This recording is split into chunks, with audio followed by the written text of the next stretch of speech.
AI가 할 수 없는 거를 우리는 빨리 해내는 것, 그걸 우리는 직관이라고 부릅니다. 자, 그럼 인공지능이 뭡니까? 자, 체스를 두거나 바둑을 두거나 어떤 계산을 하거나 할 때 논리적인 어떤 사고의 연역 과정을 거치죠. 이런 것들 우리는 지능이라고 부릅니다. 하지만 사람들에게는 지능만 있는 게 아니죠. 누군가를 사랑하고 공감하고 따뜻함을 느끼고 이런 것들을 우리가 지능, 인텔리전스라고 부르지는 않아요. 지능과 대비해서 요거를 우리는 thinking이라고 불러보죠. 사실 지금까지는 thinking과 인텔리전스를 굳이 구분해서 볼 필요가 없었습니다. 왜냐하면 오직 인간만이 thinking과 인텔리전스를 갖고 있었기 때문에 그렇습니다. 하지만 지금은 어떤 시대입니까? 인공지능이 나왔어요. 인공지능이 인간보다 훨씬 계산도 더 잘하고 더 많은 지식을 갖고 있습니다. 인텔리전스는 이제 사람이 인공지능을 따라잡기가 어려운 시대가 됐어요. 그렇기 때문에 AI와의 경쟁에서 살아남으려면 답은 다 나왔죠. thinking을 해야겠죠. 그 thinking에 대한 이야기, 그리고 thinking의 상당 부분은 직관과 연결이 되어 있다는 것. 그리고 그 직관은 제가 지금 하려는 이 이야기와 아주 관련도가 높습니다. 아틀란티스가 뭡니까? 1만 2천 년 전에 존재했다는 대륙이거든요. 요 지도를 잠깐 볼까요? 이게 16세기 네덜란드에서 이제 그린 가상의 지도인데 왼쪽이 아메리카 대륙이고 오른쪽에 보면은 유럽이 있고 아프리카가 있죠. 그리고 유럽과 아프리카 사이에 조그만 바다가 있는데 저기 지중해입니다. 그죠? 지중해가 대서양과 연결되는 저 조그만 해협을 우리가 지브롤터 해협이라고 불러요. 근데 지브롤터 해협에는 이렇게 뾰족뾰족한 바위산들이 이렇게 높게 올라가 있는데 이거를 이제 고대 그리스인들은 헬라인들은 요거를 헤라클레스의 기둥이라고 불렀습니다. 그러니까 기둥 바깥에는 뭔가 우리가 아는 어떤 세상과는 전혀 다른 그런 새로운 세상이 펼쳐진다고 믿었던 거예요. 그리고 그 헤라클레스의 기둥 바깥에 저렇게 아틀란티스라는 큰 대륙이 있었던 겁니다. 이게 1만 2천 년 전에 있었다고 합니다. 그런데 우리 한번 생각해 보죠. 1만 2천 년 전이면은 우리 선조들이 뭐 할 때입니까? 이제 막 수렵 채집 생활을 끝내고 농경 생활을 시작할 때였어요. 이제 막 사회라는 단체, 국가라는 것이 만들어지기 시작하려던 태동기였는데 그때 이미 아틀란티스라는 저렇게 엄청나게 발전한 문명의 국가가 존재했다? 좀 우리는 갸우뚱해집니다. 아틀란티스는 사실 실제했던 나라라고 보기는 어렵습니다. 아까 설명드렸던 것처럼 1만 2천 년 전은 농경사회가 이제 막 시작됐을 때였거든요. 그런데 아틀란티스가 서구 문명에서 얼마나 큰 영향을 미쳤냐 하면 약 3,000개 정도 되는 예술작품이 아틀란티스를 소재로 만들어졌습니다. 그 중에서도 이거는 프란시스 베이컨이 쓴 책 제목입니다. 뉴 애틀란티스. 베이컨이 뭐 하는 사람이에요? 영국의 경험주의 철학자죠. 아는 것이 힘이다. 실증할 수 있는 지식만을 이론과 학문으로 인정했다는 사람입니다. 그런 사람조차 아틀란티스 이야기를 썼어요. 누굴까요, 이 사람? 그렇죠. 플라톤입니다. 이 그림은 그 라파엘로가 그린 아테네 학당을 제가 확대한 그림인데 왜, 어찌하여 아틀란티스 이야기를 책으로 썼을까요? 그 두 권의 책이 여기 있는 크리티아스와 티마이오스입니다. 그 책에서 플라톤은 마치 우리가 역사책을 기술하듯이 지금으로부터 몇 년 전 아틀란티스라는 나라에는 포세이돈의 아들인 아틀라스가 지배하는 왕국이 있었다. 그 나라에는 온갖 물자들이 풍부하고 그렇게 얘기를 쫙 써나갔어요. 그리고 이 당시 이 책을 썼을 때 플라톤의 나이가 60이 넘어서였습니다. 플라톤이 살았던 데가 BC 4세기니까 그때 60이 넘었으면 지금으로 치면 한 100살 넘었다고 봐도 되겠죠. 온갖 영역의 세월을 모두 거친 플라톤이 말년에 와서 아틀란티스라는 책을 쓴 이유가 무엇일까? 우리는 알 수가 없습니다. 책에 써놓지 않았어요. 왜 썼다? 그리고 이 책이 거짓말이다라고 써놓지 않았어요. 그래서 후대의 많은 사람들은 아틀란티스가 실제한다고 믿었습니다. 여기서 실제한다고 믿는 이 믿음이 되게 중요합니다. 아틀란티스가 실제로 존재했느냐 안 했느냐가 중요한 게 아니라 아틀란티스를 믿느냐가 중요한 거예요. 왜냐? 아틀란티스를 꿈꿨던 사람들이 많은 상상을 해요. 어떤 방식으로 우리가 탐험을 하면 아틀란티스를 발견할 수 있을까? 아틀란티스에는 어떤 꿈이 있을까? 이런 상상과 창의성이 인간을 한 발짝 내딛게 하는 겁니다. 탐험을 하고 도전을 하고 모험을 해서 새로운 세상을 발견하는 거죠. 신대륙을 발견했었던 콜럼부스나 대항해 시대의 많은 선장들이 이런 꿈을 찾아간 거였습니다. 오늘 제가 하고자 하는 이야기, 아까 직관에 대한 이야기라 그랬죠. 싱킹에 대한 이야기라 그랬죠. 그 직관과 싱킹에서 가장 중요하게 여겨지는 것이 바로 상상력과 창의성이에요. 요즘 싱귤레리티라는 말이 되게 많이 쓰여요. 이게 싱귤레리티가 원래는 물리학 용어로 부피가 0으로 수렴하고 질량이 무한대가 되는 걸 뜻해요. 밀도가 무한대로 커지는 거예요. 자, 그럼 부피가 0으로 수렴한다는 것은 형체가 없어진다는 거죠. 그런데 질량은 무한대로 증가해. 그럼 뭡니까 이게? 우주에서 볼 수 있는 거 이게 뭐가 있죠? 블랙홀이죠. 블랙홀이 되는 순간을 싱귤레리티라 그래요. 그런데 요즘에는 싱귤레리티가 어떤 말로 이제 의미가 규정이 되냐면 마치 블랙홀처럼 기계가 인간의 능력을 뛰어넘는 시점을 얘기합니다. 그게 싱귤레리티예요. 그리고 그 싱귤레리티가 2045년이면 올 거다라고 미래학자들이 예측을 합니다. 그럼 과연 이것이 학자들만의 이야기인가? 그렇지 않아요. 여러분이 잘 아시는 소프트뱅크의 회장이 누구죠? 손정희 회장. 손 회장이 갑자기 은퇴를 번복합니다. 그리고 경영 일선에서 계속 자기가 그룹을 이끌어 나가겠다고 발표를 해요. 그 이유가 뭔가? 바로 싱귤레리티 때문에 그래요. 싱귤레리티가 곧 올 거다. 그리고 그것을 내가 직접 진두지휘하면서 봐야겠다라고 얘기를 합니다. 그럼 인공지능이 뭔지 우리가 좀 자세히 좀 알아볼 필요가 있는데 간단하게 한번 설명을 한번 드려볼게요.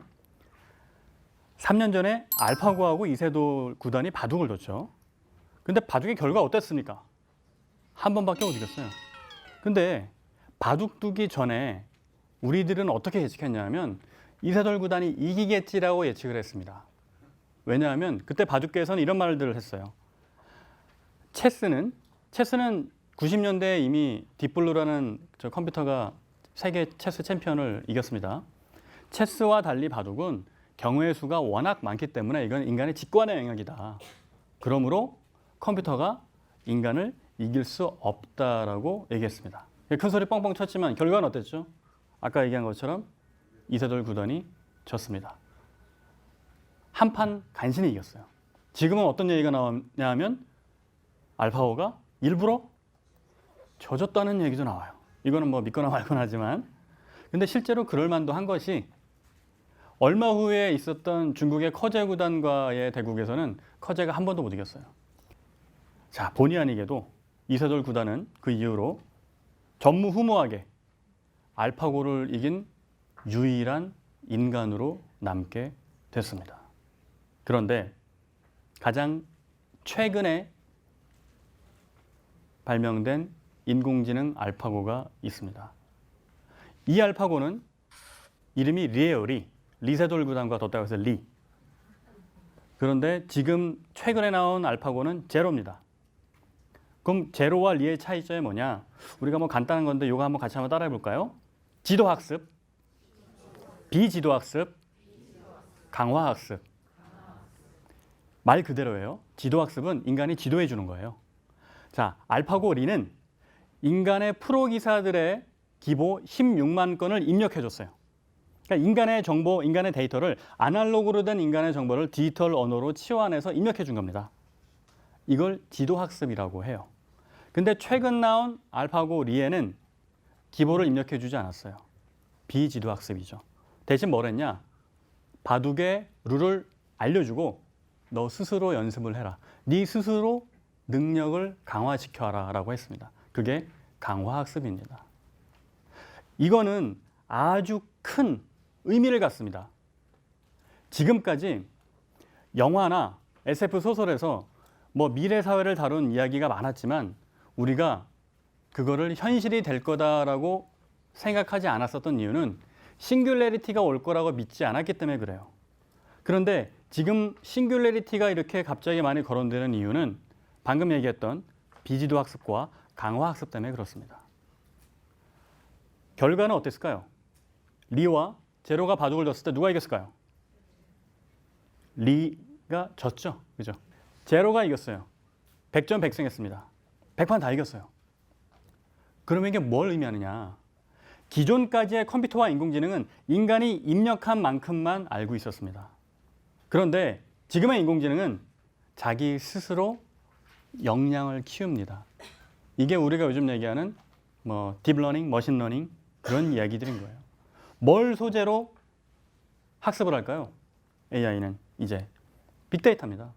빅데이터를 소재로 학습을 합니다. 그거를 교과서 삼아서. 그러니까 인간보다 훨씬 많은 데이터와 정보와 어쩌면 인사이트를 가질 수도 있는 거겠죠. 그렇게 우리는 조만간 인간보다 지성의 영역에 있어서 훨씬 뛰어난 새로운 종을 만나게 될 겁니다. 어쩌면 이제는 인간이 천지창조를 향해 가는 걸 수도 있어요. 신이 인간이라는 피조물을 만들었듯 인간이 인공지능이라는 피조물을 만드는 거죠. 유발 하라리와 같은 이스라엘의 유명한 역사학자는 이거를 일컬어 호모데우스라고 부르기도 합니다. 신이 된 인간. 그런데 호모데우스는 비극을 안고 있습니다. 뭐냐면 신의 반열에 오르자마자 자기의 피조물보다 못한 존재로 전락하는 거죠.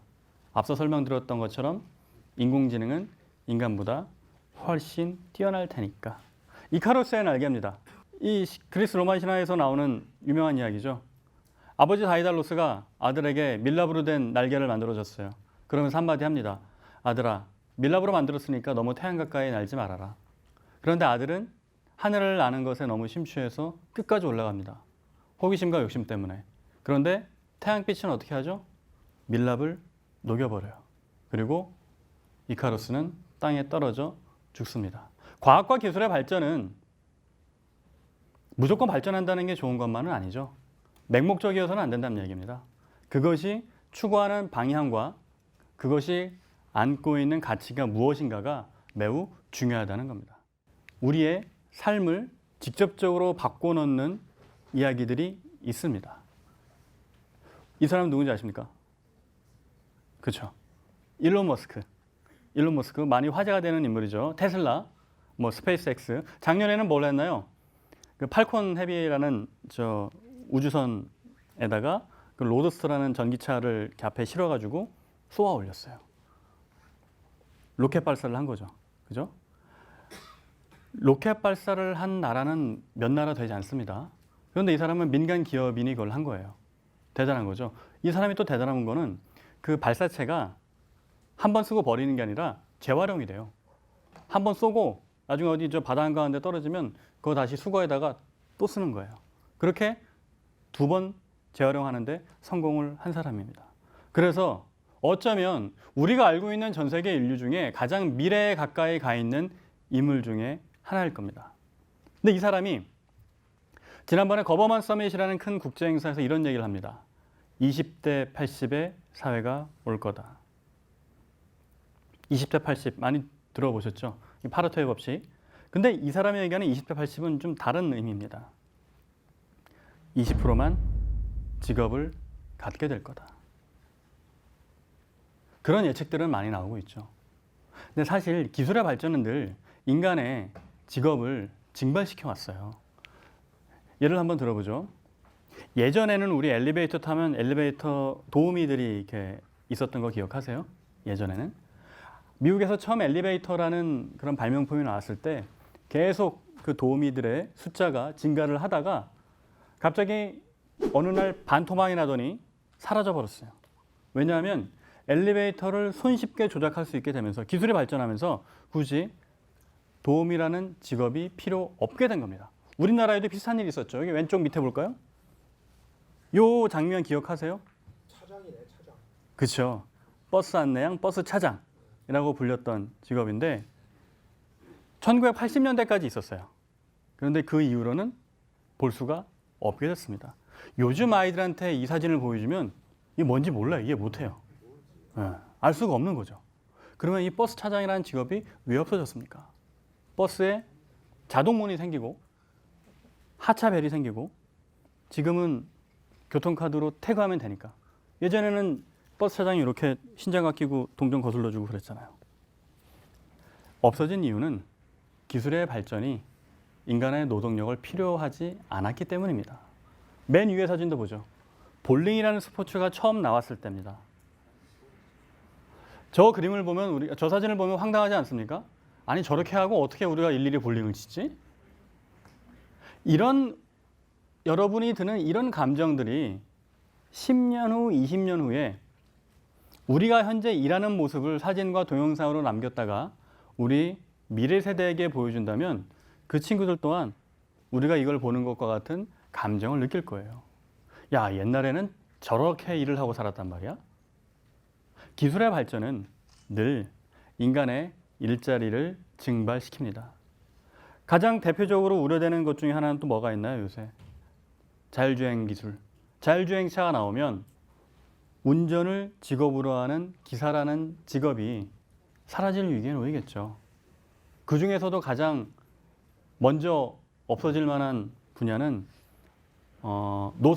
노선이 일정한 트럭이나 아니면 버스와 같은 대중교통이나.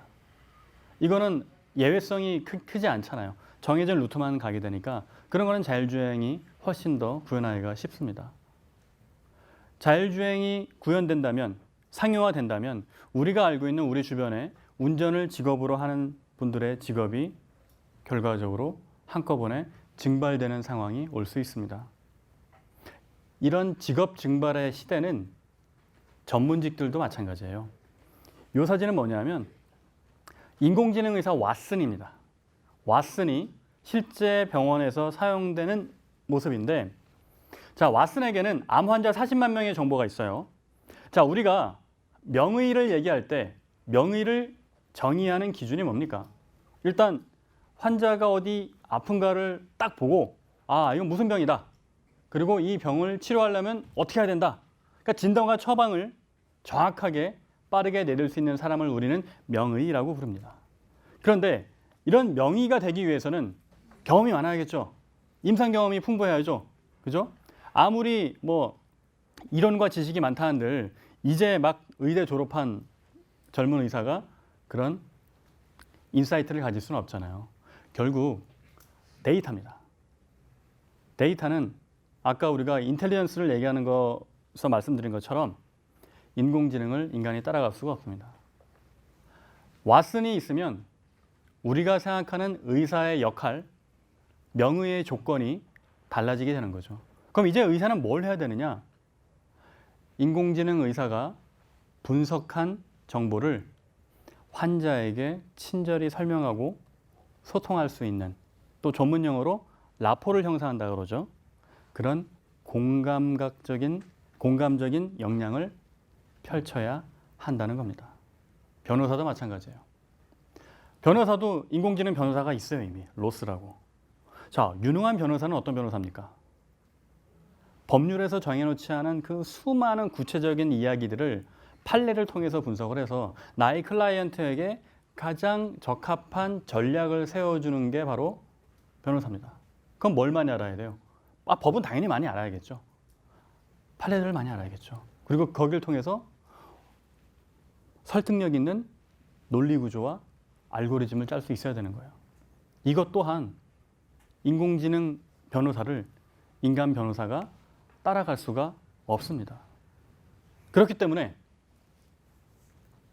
미래의 많은 직업들이 인공지능으로 역량이 대체가 됩니다. 이거는 2030년도에 AI가 얼마나 인간의 역량을 대체할 것인가를 정리한 표인데요. 한국고용정보원에서 이제 연구한 보고서입니다. 살펴보면 지금 여러분 앞에 있는 기자라는 직업 2030년이면 52%가 인공지능으로 대체될 수 있다고 합니다. 그리고 좀 전에 설명드렸던 의사는 더 높아요. 70%. 그 옆에 약사 84%. 변호사도 48%, 경찰관은 무려 88%입니다. 우리가 예전에 봤었던 영화 로보캅처럼 진짜 로봇 경찰이 나올 수 있는 거죠. 이미 어느 식당을 가면 자율주행 배달 로봇이 있어요. 혹시 들어보셨어요? 식당 가서 이렇게 주문을 하잖아요. 그러면 로봇이 와서 음식을 딱 배달하고 가요. 그런 식당이 실제로 있습니다. 그런 일들이 앞으로 매우 빨리, 많이 확산될 겁니다. 기술의 발전 속도는 정비례하는 게 아니라 기하급수적으로 늘어나기 때문에 그렇죠. 어떻게 살아야 될까요? 일자리가 없으면, 노동이 없으면 돈을 못 벌 텐데. 그래서 이야기가 나오는 것이 기본소득이에요. 베이직 인컴. 그런데 그러면 여기서 우리는 갑자기 머리를 싸맵니다. 기본소득? 야, 기본소득을 주려면 또 세금을 많이 걷어야 되는 거 아니야? 지금도 세금 많이 내는데 세금을 여기서 더 걷는다고? 골치 아파. 근데 그거는 걱정하실 필요는 없어요. 기본소득, 지금 이야기되는 기본소득에서는 일반 시민들에게 또 일반 회사원들에게 유리지갑을 털어가려는 게 아니에요. 대표적인 사람이 앤드류 양이라는 미국의 정치 신인입니다. 이 사람이 당선되면 미국 시민에게 매달 $1,000씩 기본소득을 주겠다라는 공약을 하면서부터였습니다. 그만큼 기본소득에 대한 이야기가 이제 많이 현실화가 되고 있다는 겁니다. 그럼 기본소득 어디서 걷느냐? 인간의 노동자, 노동 일자리를 뺏은 기업으로부터 부가가치세를 걷어서 기본소득의 재원으로 쓰겠다는 거죠. 이렇게 우리의 미래사회가 로봇과 인공지능 중심으로 바뀌어가고 있고, 갑자기 제 사진이 나와서 죄송한데요. 자, 여기 있는 이 외국분은 그 토마스 프레이라는 아주 유명한 그 미래학자입니다. 이분이 했던 얘기 중에 이런 게 있어요. 대학의 절반 2030년에 사라진다. 그리고 학교 체제도 마찬가지일 거다라고 합니다. 지금 우리가 알고 있는 학교 체제는 19세기의 학교 체제거든요. 그럼 19세기 학교 체제의 특징은 뭐냐? 대표적인 게 산업시대의 노동자를 키우기 위한 교육이었던 거예요. 그러니까 기술과 어떤 스킬을 가르치기 위한 거였지, 이 교육을 통해서 창의성과 상상력과 인문적인 능력을 배양하는 게 아니었다는 거죠. 이거는 이제 그 각 시대별로 주요하게 다뤘던 과목들의 모습을 이제 비교한 건데, 지금 우리 현대 사회와 가장 비슷한 게 어딥니까? 중세죠. 우리가 중세를 뭐라 부르죠? 암흑의식이라 부르죠. 현대 사회가 어쩌면 제일 이렇게 밝은 것처럼 보이지만 어두운 걸로 보일 수도 있습니다. 이제 그럼 마지막 부분입니다. 우리가 어떤 계획을 세우고 행동해야 할 것인가. 이거는 전문가들에게 미래 사회에 필요한 역량을 물어봤을 때 답한 것들입니다. 여러 가지 요소들이 있어요. 창의성, 인성, 융복합 능력, 협동 많은데 우리가 다 아는 것들이에요. 그죠? 근데 이거를 저는 두 가지로 압축해 봤습니다. 첫 번째는 인성 역량이고 두 번째는 창의성입니다. 그럼 인성 역량이 무엇인가? 인성이란 뭔가? 인간의 본성이 무언가를 우리는 알아야 됩니다. 우리가 지금까지 인간이 지구의 주인은 아니지만 지구의 주인 노릇을 할 수 있었다라고 믿을 수 있었던 이유는 뭡니까? 호모 사피엔스이기 때문이죠. 사피엔스. 똑똑하니까, 지혜로우니까. 인간이 가장 똑똑하기 때문에 지구의 주인이 됐다라고 믿고 있었는데 과연 그럴까요? 똑똑하다라는 것은 인류학에서 우리가 연구를 할 때 이 이제 두개골의 용적량을 가지고 얘기를 합니다. 이렇게 두개골이 커지면서 이제 뇌가 커진 거죠. 그런데 재밌는 사실 한 가지는 쭉 이렇게 정비를 하는데 이 4번하고 5번이 좀 달라요. 네안데르탈린과 사피엔스가 조금 어긋나요. 네안데르탈린이 사피엔스보다 두개골의 용적량은 더 큽니다. 그 얘기는 뭐냐면 사피엔스보다 네안데르탈린이 멍청하지 않았다는 거예요. 그런데도 불구하고 네안데르탈린은 어떻게 멸종하고 사피엔스가 살아남을 수 있었을까? 그 핵심은 바로 사회성에 있습니다. 인간이 갖고 있는 가장 큰 특징은 사피엔스, 똑똑하다는 것이 아니라 사회성이라는 거죠. 예를 들어서 요 조그만 이 극장 공간에 사자 한 마리와 제가 있다고 생각해 보세요. 저는 어떻게 될까요? 얼마 안가 잡아먹히겠죠. 그죠? 근데 더 넓은 공간에 사자 100마리와 인간 100명이 있으면 어떻게 될까요?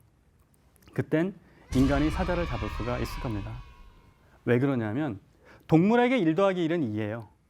하지만 사람에게 1 더하기 1은 10이 될 수도 있고 100이 될 수도 있어요. 왜?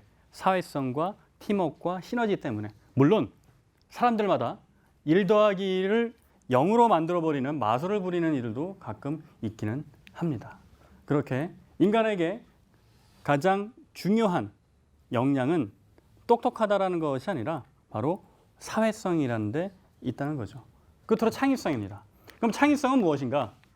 자, 우리가 21세기 최고의 엔지니어라고 믿고 있는 이제 스티브 잡스에 대한 이야기를 잠깐 해보면 잡스가 창의성을 이렇게 규정합니다. Connecting things다. 연결하는 것이 창의성이다라고 이야기를 해요. 우리가 지금까지 창의성이라고 하면 어떤 생각들을 갖고 있었냐면 뭔가 세상에 없었던 거, 남들이 하지 않았던 거를 얘기하는 게 창의성이라고 생각을 했는데 그거는 사실은 편견이에요. 그죠? 예술가적 창의성은 물론 다를 수 있어요. 뭐 없던 걸 만들어내야 되는 게 예술가적 창의성일 수 있는데 근데 요새는 예술에서도 변했죠. 대표적인 게 뭐가 있어요? 마르셀 듀샹의 변기라는 작품을 보면 그냥 변기 갖다가 놓고 이거 예술 작품이라고 한 거 아닙니까?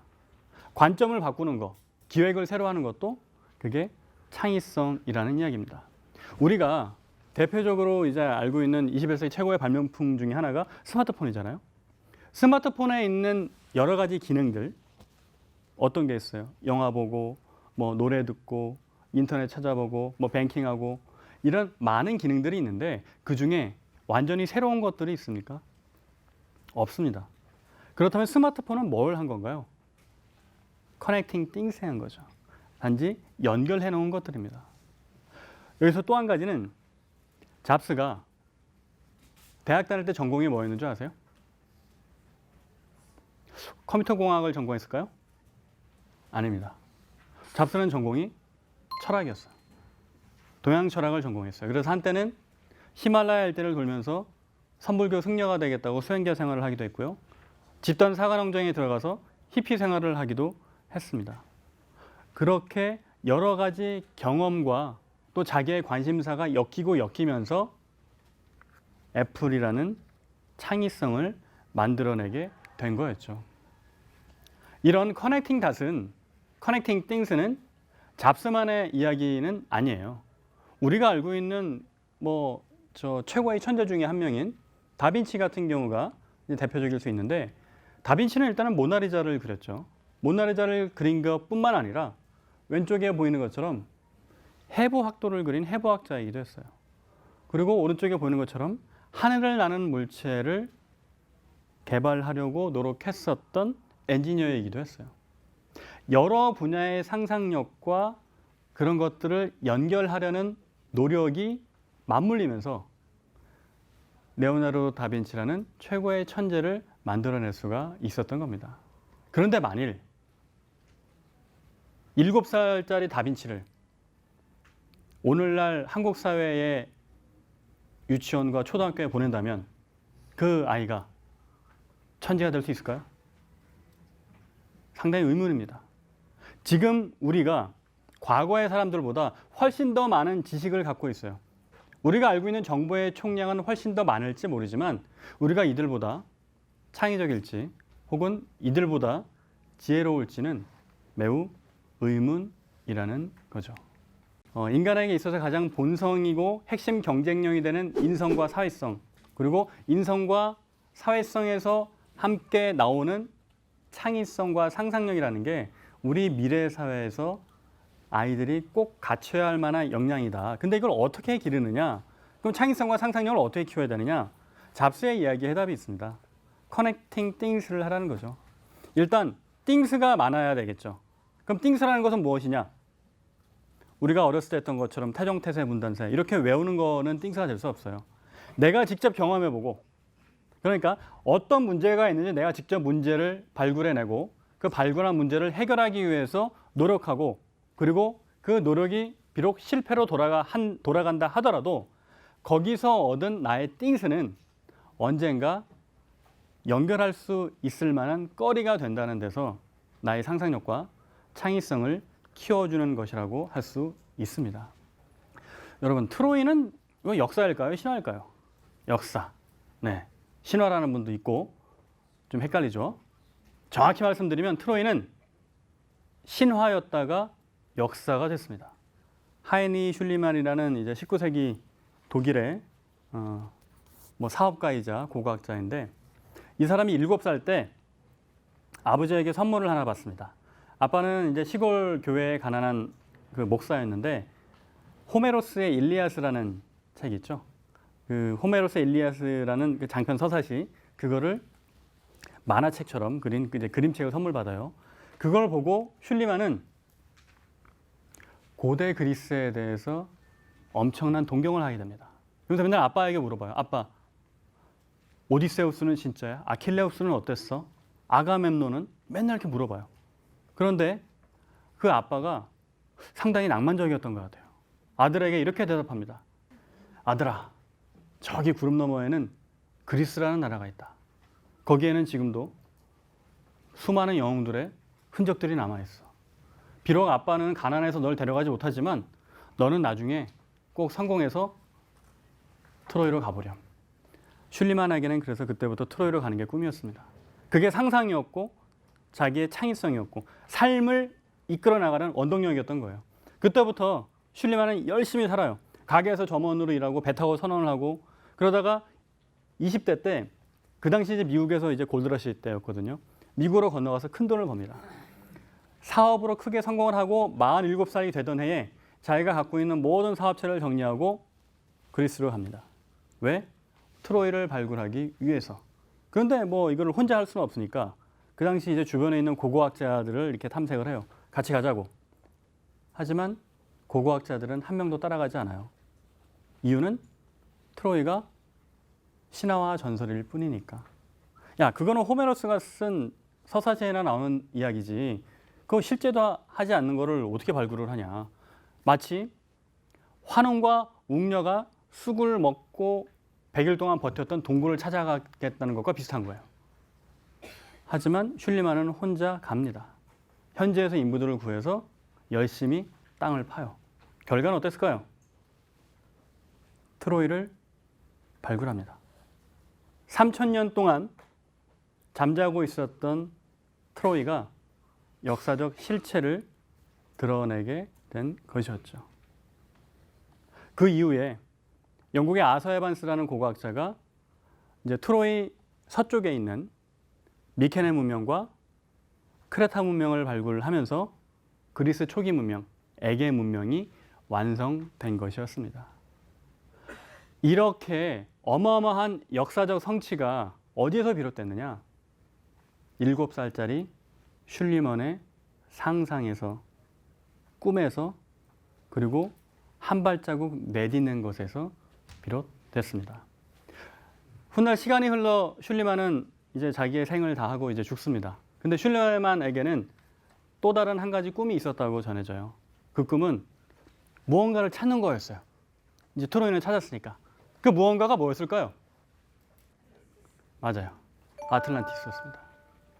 여러분에게, 여러분의 마음속에, 그리고 여러분 자녀들의 머릿속에 자신만의 아틀란티스를 하나씩 갖도록 해주는 것, 그것이 창의성, 그리고 직관, 인공지능과의 경쟁에서 살아남을 수 있는 가장 핵심적인 방법입니다.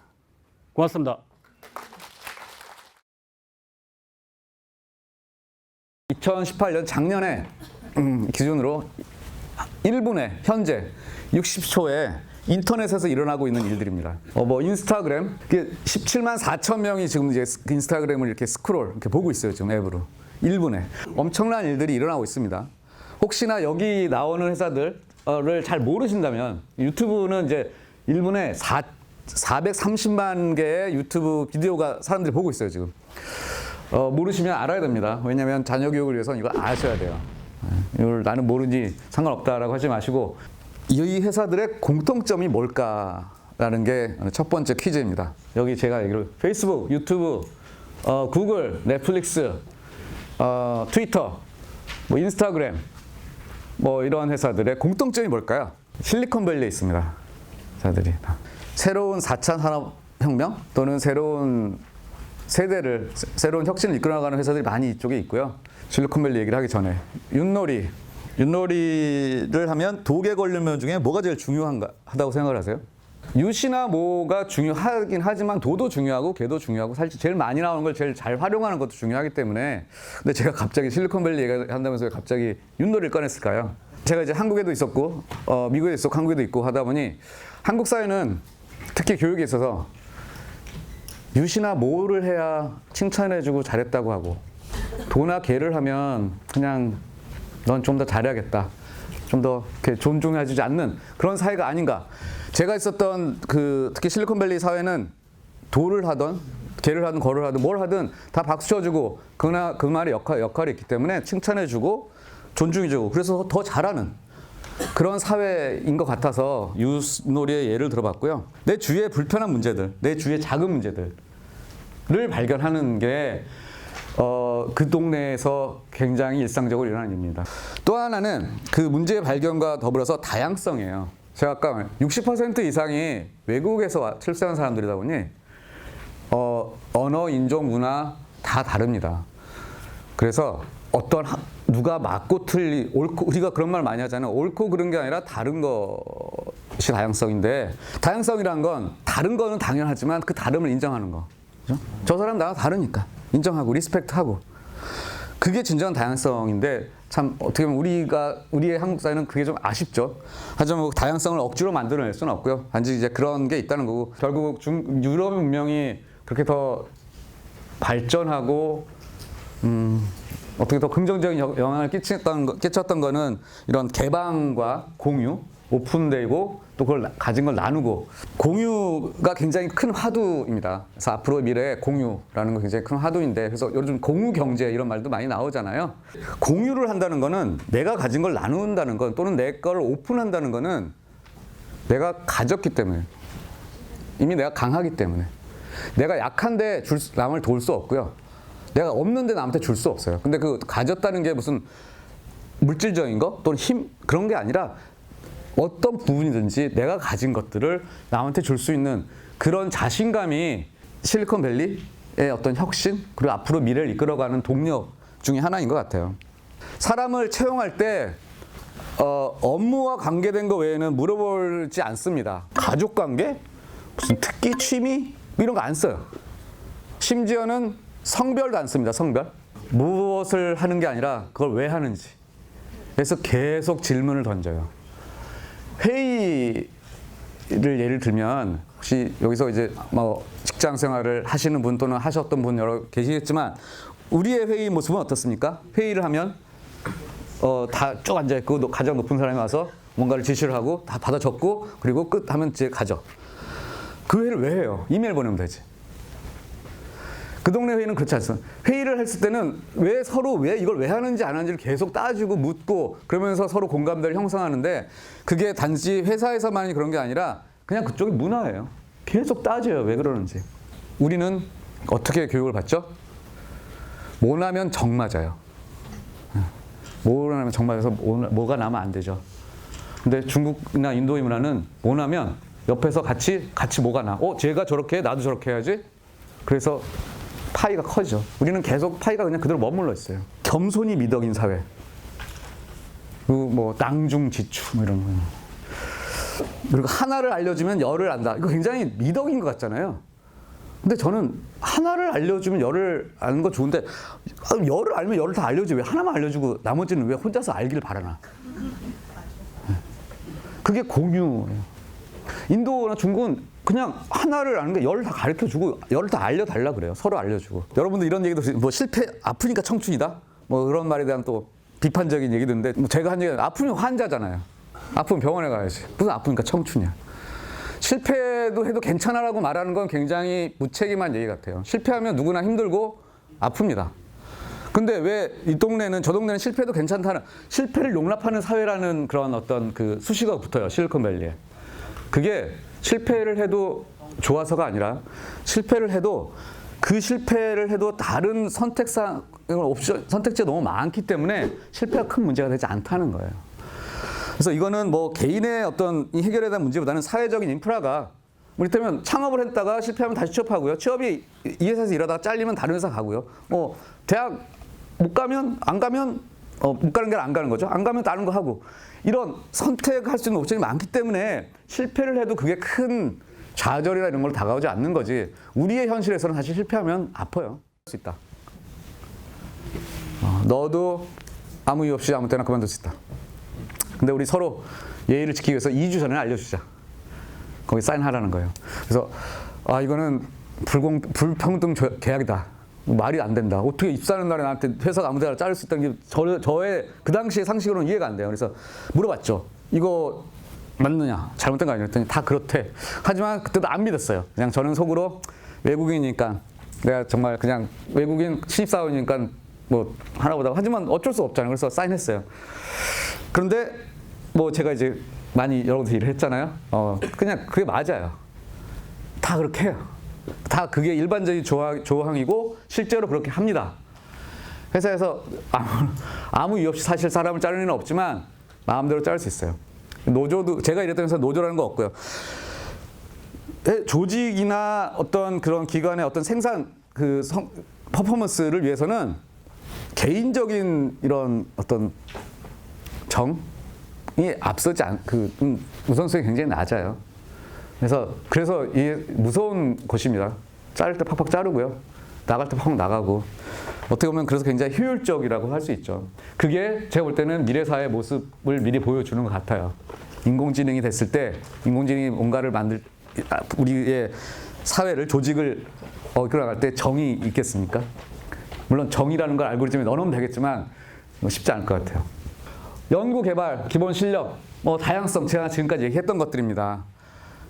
그리고 실리콘밸리는 그 거대한 플랫폼, 아까 말한 사회적 인프라가 갇혀 있고, 그리고 아까 창의력, 오늘 제가 이제 창의력 얘기로 이제 마치려고 하는데, 창의력이 혼자의 창의력이 아니라 집단의 창의력. 아무래도 물질보다는 그래도 사람을 더 중요하게 생각하는 그런 곳이라고 생각을 하고요. 그때 배워야 했던 컴퓨터 프로그래밍의 그 컴퓨터 코드예요, 이게. 자, 이게 뭔지 설명하려고 하는 게 아닙니다. 이게 아주 예전에 포트란이라고 하는 그 랭귀지인데, 자, 요거는 제가 아까 LG라는 회사에 들어가서 배웠던 코볼이라는 랭귀지예요. 둘 다 딱딱하죠. 요거를 배울 때는 제가 F를 하다가 친구가 더해서 D를 받아서 겨우 패스를 했고요. 이거를 배울 때는 제가 최우수 사원이었습니다. 몇 년 사이의 차이예요. 그게 바로 문제 발견이었던 것 같아요, 저한테는. 회사에서 갔더니 학교에서 가르쳐줄 때는 문제가 없이 그냥 무조건 하래요. 무조건 코딩을 해야 된대. 외우래. 안 했어요, 저 그래서. 회사에 갔더니 문제를 던져줘. 야, 이런 문제가 있는데 이거 너가 하려면 시간 걸리지. 근데 우리 컴퓨터를 써볼까? 왜? 너 지금 돈 받잖아. 너 돈 받는데 네가 똑같은 돈을 받고서 더 많이 일을 하면 너가 더 좋은 거잖아. 컴퓨터를 써보자. 그러니까 막 동기부여가 돼서 열심히 하게 됐어요. 문제는 여러 가지가 있으면 큰 문제.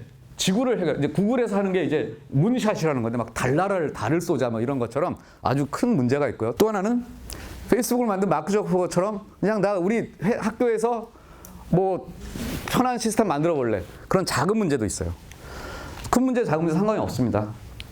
중요한 건 문제 해결하는 거고, 창의력, 오늘의 화두 중요한 단어죠. 창의력은 뭘까요? 도대체 학생들한테 너 창의적이야? 창의적인 사람 손 들어봐. 그러면 아무도 손 안 들어요. 왜냐면 어렵다고 생각이 돼요. 우리 스티브 잡스 형님이 이런 말을 했어요. 요점 뭐냐? 사람들이 나한테 창의적이라고 하는데 나는 그 말 들을 때 부끄럽다. 나한테는 너무 당연한 거다. 왜? 이 사람은 늘 그거 가지고 고민을 하거든요. 늘 그 문제를 보려고 하고 그 문제를 해결하려고 하기 때문에 다른 사람이 볼 때는 우와 저 사람 뭐 만들어냈다 하지만 이 사람 볼 때는 너무 당연한 거였어요. 스티브 잡스는. 그러니까 혁신이라는 말을 어원을 보면 있는 거를 새롭게 하는 거. 뭔가를 만드는 게 아니라 있는 걸 새롭게 하는 거. 한자도 보면 있는 거를 고치는 거예요. 혁신은. 무에서 유를 창조하는 건 신의 영역이고요. 우리는 혁신은 있는 거에서 문제를 발견해서 그걸 더 좋게 만드는 거. 유에서 유를 더 좋은 유. 그게 혁신인데 우리가 창의적이라고 하는 건 뭔가를 만들어낸다고 생각을 하죠. 만들어내기 힘들어요. 학생들한테 여러분들 교육할 때 너 왜 이렇게 너는 창의적이지 않아? 당연히 창의적이지 않죠. 창의적인 사람 없어요. 중요한 건 문제를 해결해야 되는 거고, 문제를 해결하기 위한 방법이 요즘 많이 쓰이는, 유행하는 게 디자인 띵킹이라는 겁니다. 디자인, 뭘 디자인한다. 그걸 이제 사고로 돌린다는 건데, 디자인은 이거잖아요. 무슨 뭐 의자도 만들고 뭐 여러 가지 디자인하죠. 디자인과 예술의 차이가 뭡니까? 디자인을 할 때는 실용적인 걸 만들고요. 아트는 실용적인 걸 굳이 고려하지 않습니다. 디자이너가 디자인을 할 때의 생각, 그 사고방식은 뭔가를, 우리가 사실 살아가는데 우리는 늘 사실 디자인 띵킹을 하고 있어요. 그런 거를 정의하고, 학문적으로 정의하고, 실용, 이렇게 뭔가 체계적으로 만든 게 디자인 띵킹이라는 거고, 창의적인 거는 그냥 뭔가를 새롭게 만들어내는 게 아니고요. 없는 거에서 문제를 발견하는, 그렇게 동기부여를 해야 되는 거고, 결국은 이게 오늘의 저의 결론. 정말 좋은 미래를 바라보는 교육 환경은 열린 환경. 닫아놓으면 안 되고 제한을 두지 말고요. 그리고 그냥 무슨 의견인지 얘기하면 박수 쳐주고 칭찬해주고 대화해주고 그래야지, 야, 너 뭐 그런 생각을 해 라고 하면은 거기서 스탑하는 거죠. 그리고 문제 발견. 늘 주위에 있는 문제를 발견하고 그거를 고치려고 하는 노력을 사실은 같이 해줘야지, 너가 해라고 하는 건 아닌 거죠. 공감 중요합니다. 문제를 발견하고 문제를 해결할 때 그거 같이 공감을 해줘야죠. 공감하지 않고 너만 해라고 하는 거는, 그거는 너무 이기적이고 무책임한 거고요. 그렇게 함으로써 계속해서 시도하고 실패하고 그리고 반복하고 그 연습을 하다 보면, 그 혹시 그럼 마음 근육, 정신 근육 이렇게 하면서 늘 이렇게 새로운 뭐가 앞으로 오더라도 대비하게 되는 것 같아요. 21세기에 이런 기술직을, 이런 일이 있을 거다라고 쭉 적었어요. 근데 이거를 제가 뭐 하나하나 뭐 설명하는 것보다는 여기 재밌는 게, 알고리즘 바이어스 오디터. 인공지능의 가장 중요한 거는 알고리즘입니다. 그 인공지능이 어떻게 돌아가는지. 그런데 그게 어떻게 돌아가는지, 그게 논리가 뭔지, 원리가 뭔지 누군가는 봐야 돼요. 지금 회계감사, 뭐 이런 거 하잖아요. 회계감사 여러 가지 감사하잖아요. 앞으로 그 감사는 인공지능이 어떻게 돌아가는지 알고리즘을 감사하는 역할이 굉장히 중요해요. 이거는 개발자가 아니라 아까 지금의 직업들이 앞으로 이렇게 변할 거예요. 변하고 있어야 돼요. 그리고 사실 이 리스트는 이미 있는 직업입니다. 예측이, 그러니까 무슨 뭐 공상과학이 아니라 이미 외국에 이런 직업이 있어요. e스포츠 혹시 자녀분들이 게임 많이 한다고 화내고 뭐라 그러시나요? 게임 돈 많이 벌어요. 그리고 게임이 이제는 버추얼 가상현실과 결합이 돼서 엄청난 부가 거기서 나올 거고요. 나오고 있고요. 그래서 그걸 하려면 뭐가 필요해요? 스포츠 시설이 필요해요. 근데 그걸 진짜로 누가 그렇게 막 뭐 건축을 토목을 하는 게 아니라 컴퓨터 상에서, 그렇죠? 컴퓨터 상에서 뭐 우리가 상상할 수 없는 직업들이 이제 나옵니다. 제가 드리고 싶은 말씀은, 뭘 하든 그냥 놔두세요. 재밌어하면, 그게 나쁜 짓이 아니라면. 여러분들이 상상하는 어떻게 상상하는 그 이상이 나올 겁니다, 분명히. 무언가를 하는 유일한 방법은 하는 것이다. 너무나 단순하지만 사실은 굉장히 어려운 얘기입니다. 마치겠습니다. 감사합니다.